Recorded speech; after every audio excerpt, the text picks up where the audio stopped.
কোরবানির ঈদ মানেই তো প্রেক্ষাগৃহে নতুন সিনেমার মহোৎসব, আর এবারও তার ব্যতিক্রম হয়নি। বড় পর্দা কাঁপাতে এবার ঈদের তালিকায় নাম লিখিয়েছিল 9টি সিনেমা। কেউ দেখিয়েছেন অ্যাকশনের মারকাটারি ঝলক, কেউ বা এনেছেন নিটোল প্রেমের গল্প। কিন্তু মুক্তির মাত্র 3 দিন পেরোতেই মাল্টিপ্লেক্সের বক্স অফিসে লেগেছে তীব্র হাড্ডাহাড্ডি লড়াই। সোশ্যাল মিডিয়ার ফাঁকা আওয়াজ পেছনে ফেলে কোন ছবি বক্স অফিসে সুনামি তুলল আর কোন ছবি দর্শক খরায় ভুগছে, চলুন জেনে নেওয়া যাক ঢালিউডের এই ঈদের খতিয়ান। ঈদের সিনেমা মানে যে শাকিব খান, সেটা আরও একবার প্রমাণ করলো আজমান রুশো পরিচালিত বহুল আলোচিত সিনেমা রকস্টার। বসুন্ধরা টিস্যু অশুদ্ধতার বিরুদ্ধে এক বিন্দুও ছাড় নয়। শাকিব খানের নতুন লুক আর পীড়িত গানের জোয়ারে দর্শক এখন মাল্টিপ্লেক্স মুখী। মুক্তির তৃতীয় দিনেও সলিড হোল্ড ধরে রেখে এই ছবি একাই তুলে নিয়েছে 50 লক্ষাধিক টাকা। স্টার সিনেপ্লেক্স ও লায়ন সিনেমাস সহ দেশের মেগা মাল্টিপ্লেক্সগুলোতে এদিন 81টি শোর মধ্যে 32টি শোই ছিল একদম হাউসফুল। আর 3 দিন শেষে এর মোট গ্রস কালেকশন দাঁড়িয়েছে প্রায় 1.5 কোটি টাকা। এর মধ্যে দিয়ে 2026 সালের মাত্র ষষ্ঠ বাংলা সিনেমা হিসেবে 1 কোটি রাজকীয় ক্লাবে এন্ট্রি নিল রকস্টার। একেই বলে আসল রকস্টারগিরি। অন্যদিকে হাওয়া খ্যাত মেজবাউর রহমান সুমনের সিনেমা রোদ নিয়ে সিনেমা প্রেমীদের কৌতূহল ছিল তুঙ্গে। সাধু ও তার মানসিক ভারসাম্যহীন স্ত্রীর জীবন সংগ্রামের এই গল্প দর্শককে ছুঁয়ে গেছে।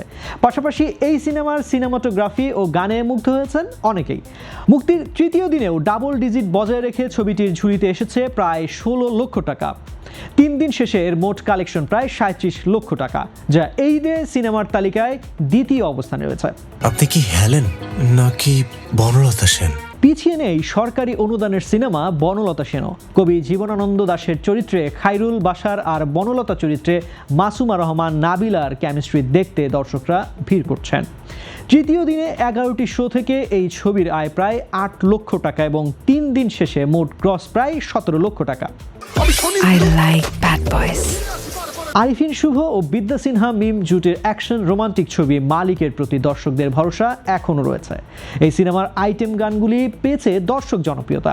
তৃতীয় দিনে 16টি শো থেকে প্রায় 7 লক্ষ টাকা আয় করে 3 দিনের মোট সংগ্রহ দাঁড়িয়েছে প্রায় 15.5 লক্ষ টাকা। কি নাম তোমার? রানা, মাসুদ রানা। তবে কৌতূহল জাগিয়েও বক্স অফিসে সবচেয়ে বড় ধাক্কা খেয়েছে সৈকত নাসির পরিচালিত বহুল আলোচিত মাসুদ রানা। সোশ্যাল মিডিয়ায় হাউসফুলের ব্যাপক জোয়ার তোলা হলেও বাস্তবতার নির্মম চিত্র বলছে তৃতীয় দিনে এই সিনেমার একটি শোই হাউসফুল হয়েছে। তৃতীয় দিনে এর আয় মাত্র প্রায় 3 লক্ষ টাকা এবং 3 দিন শেষে মোট গ্রস কালেকশন দাঁড়িয়েছে প্রায় মাত্র 7 লক্ষ টাকা।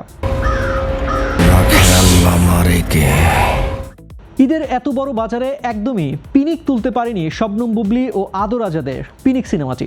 তৃতীয় দিনে মাত্র 5টি শো পেয়ে সিনেমাটির আয় প্রায় 68,000 টাকা আর 3 দিন শেষে মোট সংগ্রহ প্রায় 1,70,000 টাকা। হাত দিয়ে আপনি আর কিছুই করতে পারবেন না। তবে সবচেয়ে করুণ দশা মাহি ও ডিএ তায়েবের অফিসার সিনেমার। ঈদের আগে থেকেই এই ছবির চোখে পড়ার মতো কোনো প্রচারণা হয়নি, ফল যা হওয়ার তাই হয়েছে। মুক্তির তৃতীয় দিনে স্টার সিনেপ্লেক্সে মাত্র 1টি শো চলেছে ছবিটির, আর পুরো থিয়েটারে দর্শক ছিলেন মাত্র 30 জন। তৃতীয় দিনে এর কালেকশন মাত্র 15,000 টাকা। 3 দিন শেষে মোট মাল্টিপ্লেক্স গ্রস মাত্র 51,000 টাকা। এছাড়া নাকফুলের কাব্য, তছনছ কিংবা দ্য ইউনিভার্সিটি অফ চাংখারপুল ছবিগুলো তো মাল্টিপ্লেক্সের এই মূল লড়াইয়ে পাত্তাই পায়নি।